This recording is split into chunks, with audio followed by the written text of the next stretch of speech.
30년 전에 제가 말티즈 한 마리를 키웠었는데요. 이름은 아름이었습니다. 잠깐씩 다리를 절었을 때 그냥 대수롭지 않게 생각하며 지냈던 그때를 생각하면 정말 후회스럽습니다. 결국은 쓸개골 탈구 3기 진단받고 수술했었어요. 강아지를 수술실로 들여보내고 절뚝거리며 걸었던 순간들이 막 스쳐 지나가면서 좀 더 빨리 알아채지 못했다는 생각에 얼마나 제 자신이 원망스러웠는지 모릅니다. 그게 바로 초기 신호였었는데 정말 몰랐습니다. 강아지 쓸개골 탈구 증상, 이것만 기억하세요. 바로 간헐적 파행입니다. 간헐적 파행이란 강아지가 걷다가 잠깐 절뚝거리거나 다리를 드는 모습이 나타났다가 금방 사라지는 것을 말합니다. 며칠 동안 이런 증상이 잠깐씩 반복된다면 그게 바로 쓸개골 탈구 초기일 가능성이 매우 높습니다. 특징은요, 아주 일시적이라는 거예요.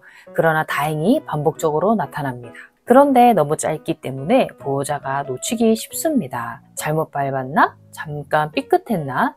혹은 아예 문제라고 인식조차 못하고 그냥 지나치는 경우가 많습니다. 그러다가 나중에 뭐지? 라고 문제로 인식될 땐 이미 2에서 3기 이상 진행됐을 가능성이 높습니다. 저처럼요. 강아지가 쓸개골 탈구에 잘 걸리는 이유는 크게 두 가지예요.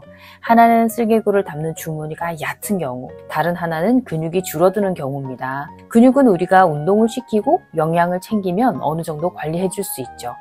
그런데 문제는 쓸개골이라는 뼈를 담는 주머니예요. 이건 관리로 바꿀 수가 없습니다. 왜냐하면 유전적인 요인이 대부분이기 때문이에요.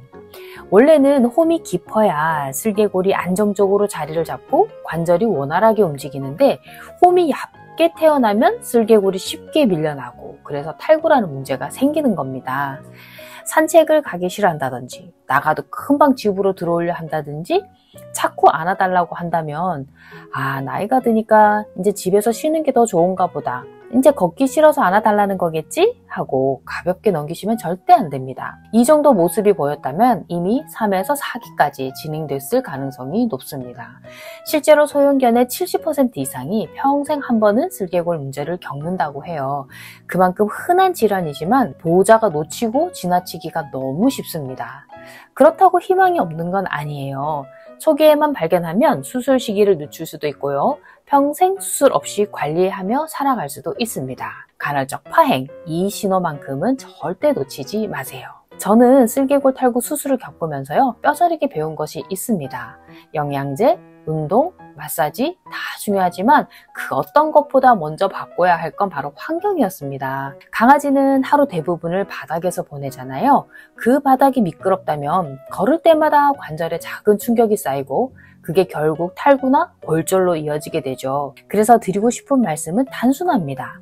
강아지를 키우신다면 매트는 꼭 깔아주세요. 우리가 아기를 차에 태울 때 그냥 안고 타지 않고 꼭 아기 전용 카시트에 앉히잖아요. 카시트가 없다고 해서 아이가 당장 다치는 건 아니지만 혹시 사고가 났을 때 그 차이가 얼마나 큰지는 모두가 잘 아실 겁니다. 매트도 마찬가지입니다.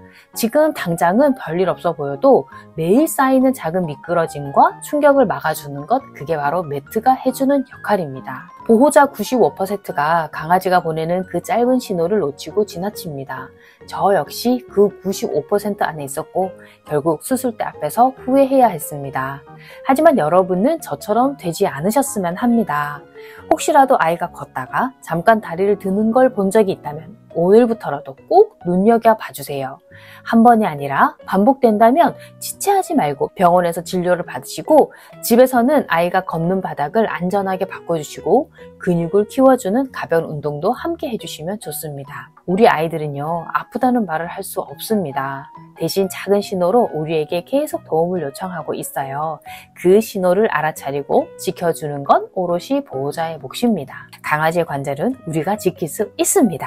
그리고 그 시작은 아주 작은 것, 간헐적 파행을 기억하는 것에서부터 시작됩니다. 오늘 영상이 조금이라도 도움이 되셨다면 구독과 좋아요 부탁드립니다. 작은 채널을 운영하는 저와 코코에게 정말 큰 힘이 됩니다. 앞으로 더 유익하고 따뜻한 이야기로 다시 찾아뵙겠습니다. 오늘도 시청해주셔서 정말 감사합니다.